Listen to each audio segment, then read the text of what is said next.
Hey everybody, welcome in to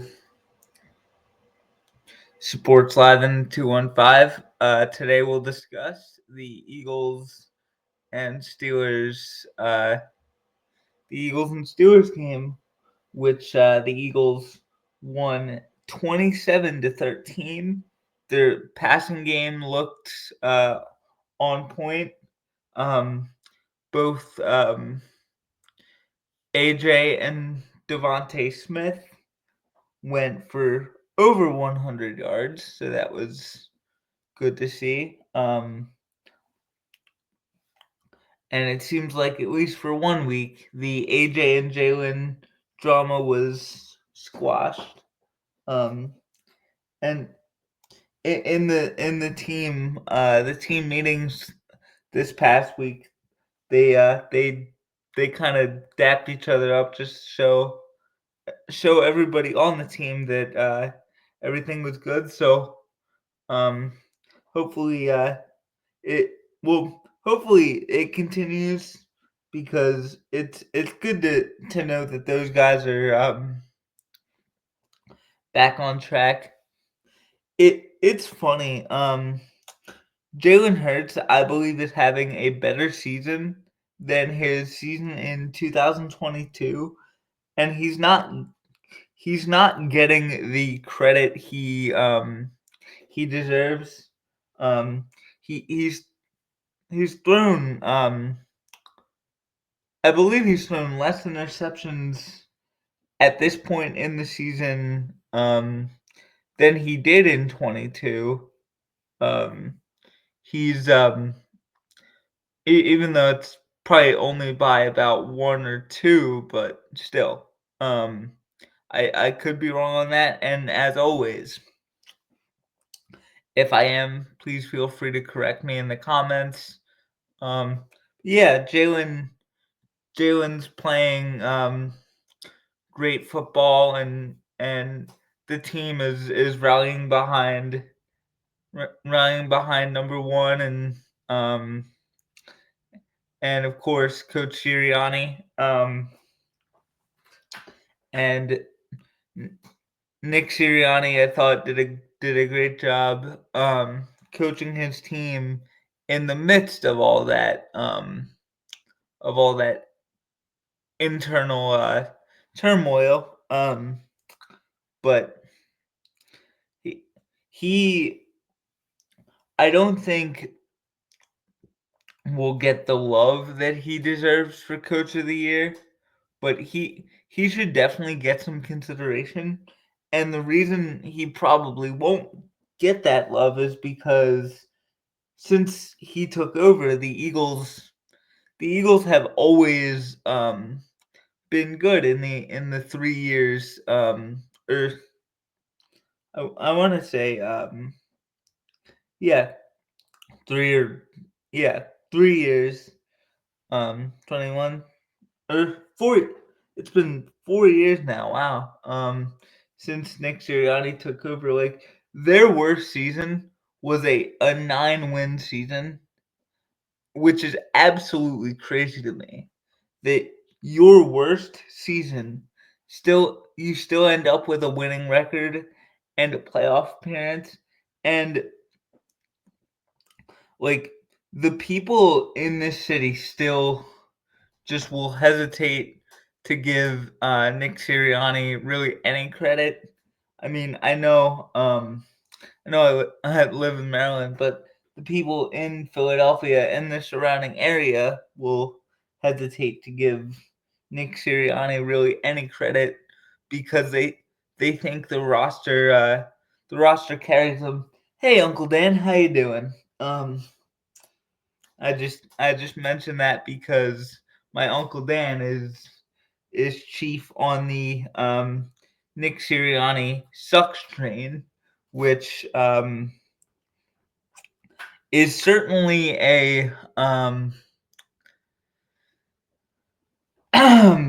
it's certainly a position to have.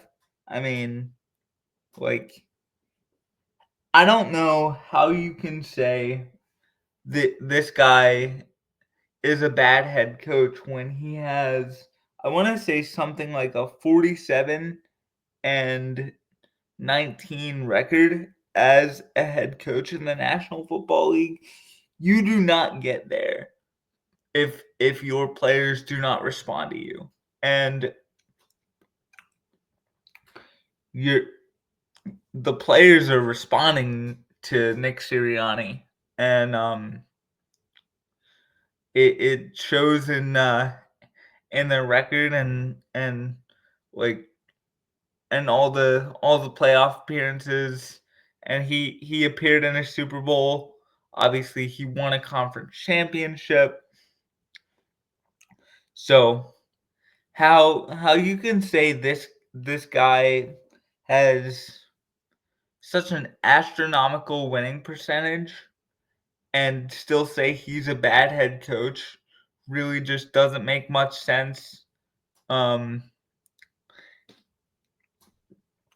I thought the Eagles defense, they they um they kind of they did a huge carry job um for the offense early in that football game because the offense um gave Pittsburgh a couple turnovers. Um, and then for the Eagles defense to only really give up 3 points was absolutely huge. Um, yeah, and then once the offense kind of got it rolling, it was pretty much smooth sailing from there on in. I know the Steelers made it 17-10 in the second quarter. But yeah, the Eagles responded from that, and they just kept right on coasting. I thought the defense had just a fantastic day. They gave up 17 points. I know Pittsburgh has the league's number one rushing defense, and they held Saquon Barkley to 65 yards, I believe, on 19 carries. So they did a good job against him, but um, Kenny G really Kenny Gainwell had a great a great game. I thought he was really solid. Side note, that's an absolutely fantastic name for a running back. Kenny Gainwell. Just if you were to name a running back, the name Kenny Gainwell would be at the top of the list for running back names, that's for sure. And he had quite a game. Like he just seemed like he was always involved in a positive play for the Eagles, and um he was as big of a contributor as anybody, not named Devontae Smith or AJ Brown, um, or obviously Jalen Hurts, who was player of the game and won the Tom Brady LFG player of the game. So congratulations to him. But Kenny Gainwell was absolutely fantastic. He was catching passes. He ran with such an authority. It was really awesome to see, and that's kind of coming from a guy who was doubted really to start the year. Like I believe there were kind of reports that the Eagles don't really have a backup running back behind Saquon Barkley, and Kenny Gainwell has very quietly been putting together a very productive season. Now, when your running back is Saquon Barkley, when your starting running back is Saquon Barkley, very much not too dissimilar from the Phillies and JT Realmuto and Garrett Stubbs, you're not going to get very many opportunities to carry the football.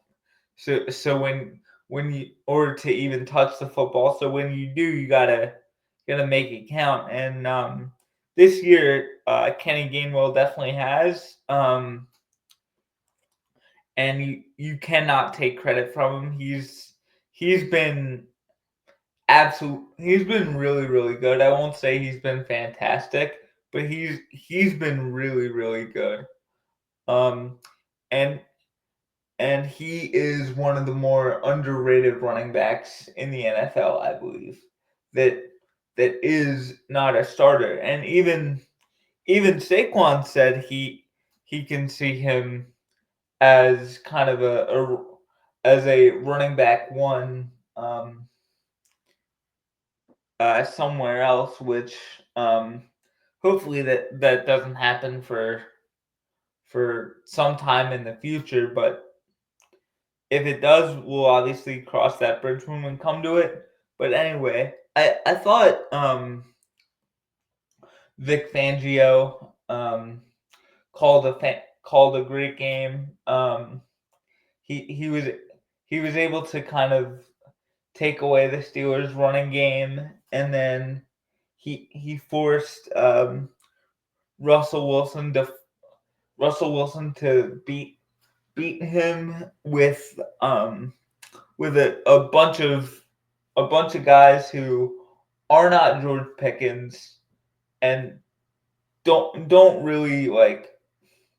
I don't want to say like they just do not come close to the kind of player George Pickens is, and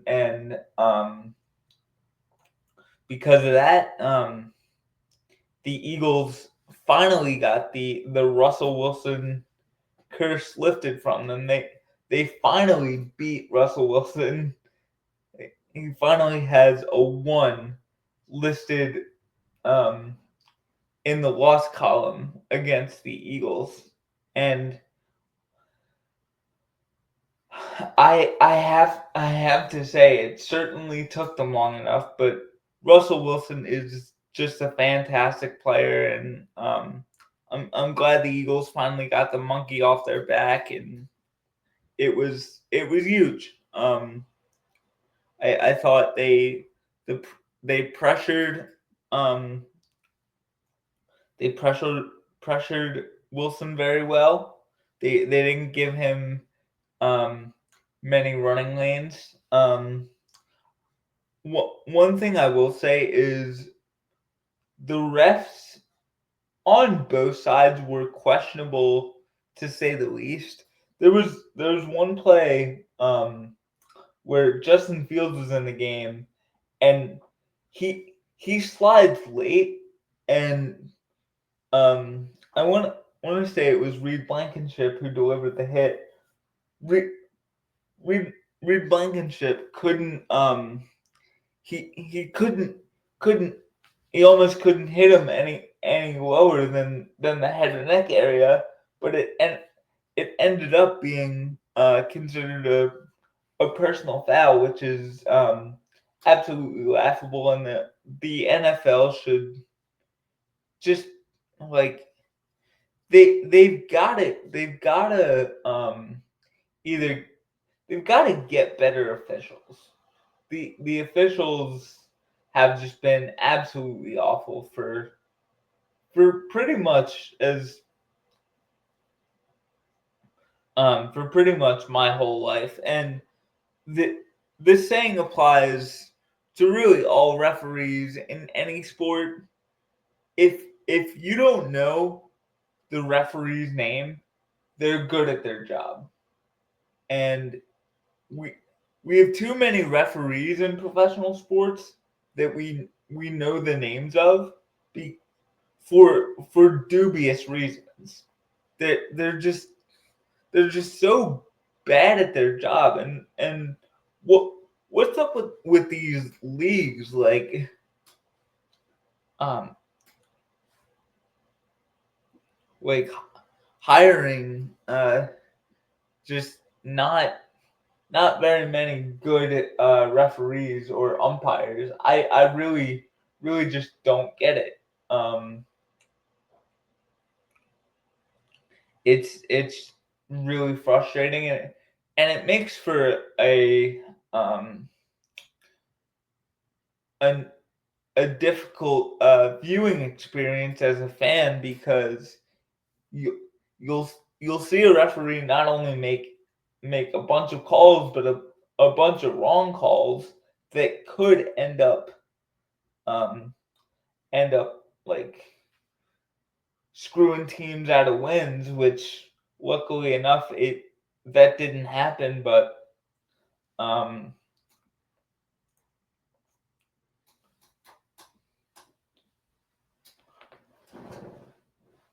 but yeah, it certainly could have if that Eagles Steelers game ended up being closer, but luckily it didn't, and we move on. And um I thought I thought it was a great team win by the Eagles. Um, the passing game definitely picked up the running game when the running game has come up large, to quote Mark Zumoff. Um, um, like so far this season. So it was great to see the passing game um, kind of co- um, kind of come into its own, come out of its shell, whatever phrase you want to use. I thought AJ had he finally had a AJ Brown type of game, was which was huge, and hopefully it continues for the rest of the season because um, we're gonna need the passing game to kind of to come out of its shell, because when teams in the playoffs stack the box to try to stop Saquon, um, we're gonna need we're really gonna need the passing game to to help the offense continue to move forward and continue to progress. So we'll see if it continues, and all signs are all signs from the Steelers game were great, and I just really hope that continues. And I just wanted to say that I really appreciate all the support on all the videos. I know last week I kind of took a week off, so we'll be back. We'll be back with more content this week. Tomorrow I'll have um, a Flyers, Blue Jackets, Red Wings, and Wild recap video. So all three games will be in one, and then I'll um, I'll start previewing Eagles Commanders. So thank you guys for watching this, and as always, go Birds.